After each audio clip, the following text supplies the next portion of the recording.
Hi, this is Lee Thurburn, and today I'm bringing you the news from October 10th through October 16th on a recap of what's happening in China.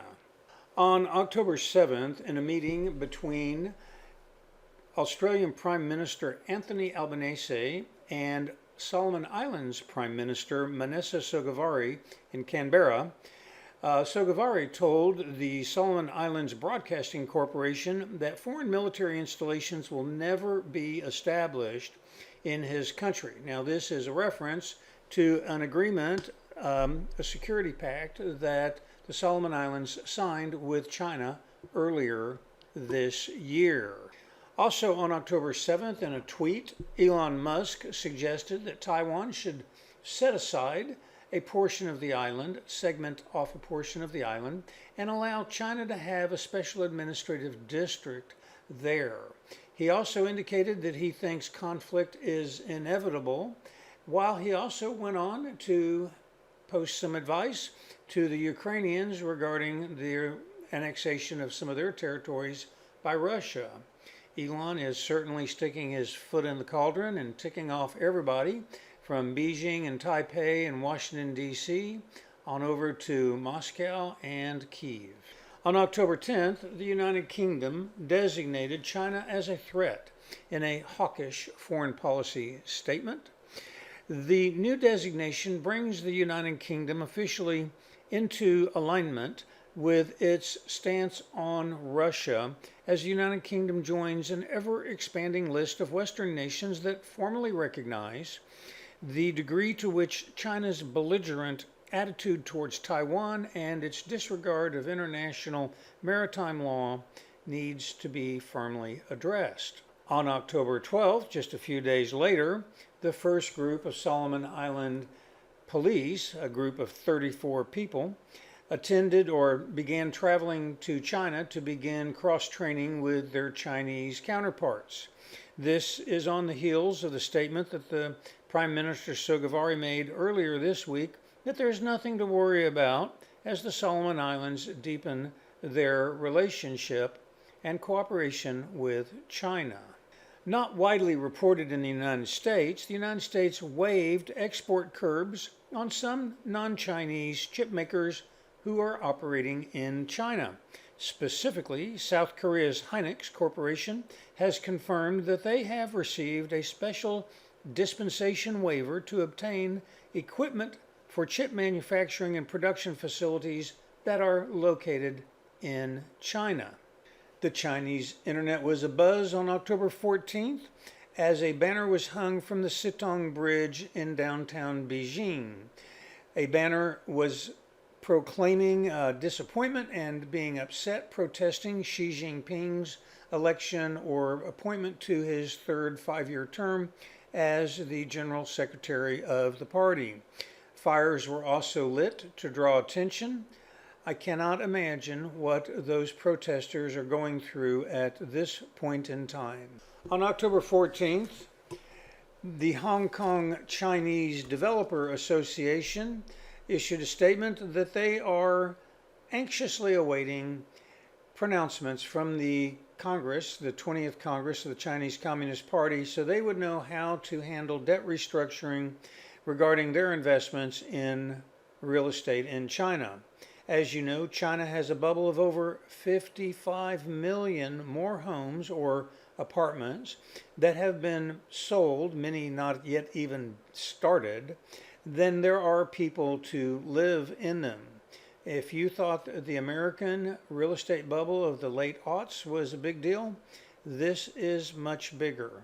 On October 14th, China's consumer inflation was reported to have risen to a 29-month high in September.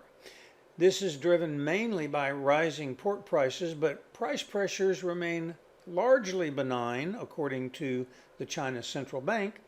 This is in an economy that is hobbled by strict COVID-19 curbs and a property crisis. China's central bank has been trying to bolster growth while avoiding aggressive loosening that could fan price pressures and risk capital outflows, as the Federal Reserve and other central banks raise interest rates to fight soaring inflation. On October 14th, there was a truly wonderful article in the Times of India which depicts how Chinese workers struggle with burnout and the soaring costs of housing and childcare, as well as the social pressures of marriage, all in an economy that is weighed down by COVID. Worker expectations for the future are changing with potentially profound implications for China's direction. Tech industry insiders warn of a winter that has settled across the sector.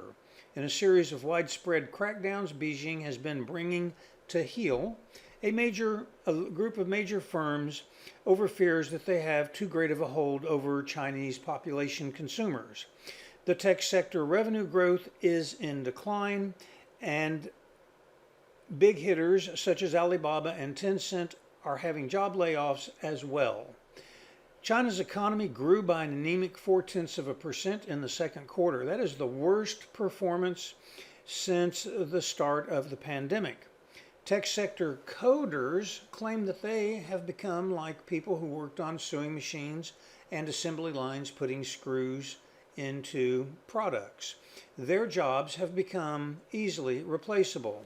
This is a common ennui that is spreading across much of the younger generation, with many seeking shared solace in a countercultural phenomenon called lying flat. This is an abandonment of the endless work cycle that is needed to meet the impossible goals of urban living. China's zero COVID strategy has severely hampered growth, making it ever harder to find a job and also keep it. Youth unemployment in urban areas has repeatedly hit record highs this year, peaking in July with nearly 20% of people in the 16 to 24 age group being jobless, according to the National Bureau of Statistics. Due to population collapse, the government has been encouraging couples to have up to 3 children to help head off this demographic crisis that is poised to burden the declining group of weary young workers with the cost of having to pay for hundreds of millions of retirees. The population collapse is known to the Communist Chinese Party and is being countered with moves to stir a baby boom, including tax breaks and child care rebates. These have so far proven to be largely ineffective. China's rapid urbanization in the last 4 decades has depended on migrant labor. According to official data, there are currently 290 million people from rural areas that are working in urban areas. Many are staffing low-paid jobs, but strict residency requirements and ballooning living costs prevent most of these workers from settling or living in the cities that they have helped to create. On Saturday, October 15th, the Communist Party spokesman said in one of the first formal statements from the 20th Congress that China reserves the right to use force over Taiwan as a last resort in compelling circumstances. It should be noted that they also stated that peaceful reunification remains the first choice. Personally, with the stringent position of the Taiwanese parliament as well as the president of Taiwan stipulating that Taiwan is not at all interested in reunification, I think I'm with Elon on this one. Conflict is inevitable. China is experiencing a power struggle that could drag into winter after this summer's severe droughts. There may need to be some special attention paid to the Sichuan province, which is anticipating anywhere between 10 and 30% power shortage over the winter months. This would be, they think, the worst case scenario after the Sichuan province was hit by droughts this summer. Coal producers have been boosting output while also prioritizing the supply of thermal coal since early October to prepare for an increased winter power demand.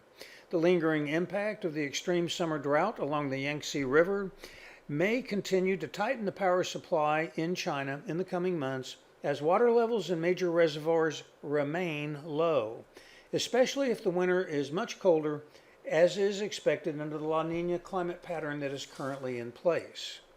Finally, as the Chinese Communist Party Congress opens, 69-year-old Xi Jinping is expected to be confirmed for another 5-year term as the General Secretary of the Chinese Communist Party. He inherits China's zero COVID policy, which has strengthened the Communist Party's social control over Chinese citizens, whose every move is now computer registered. This is in a country that is already criticized internationally for its flagrant human rights violations. While Xi will emerge with unprecedented power and control, it will be over a country with severe environmental, economic, and social problems. China has a plethora of problems to deal with. The $64 trillion question is, can China fix the problems without turmoil that spreads over into other nations? Thank you for attending and watching this week's China News Recap. If you enjoyed it, please like, subscribe, and leave a comment. Thank you very much.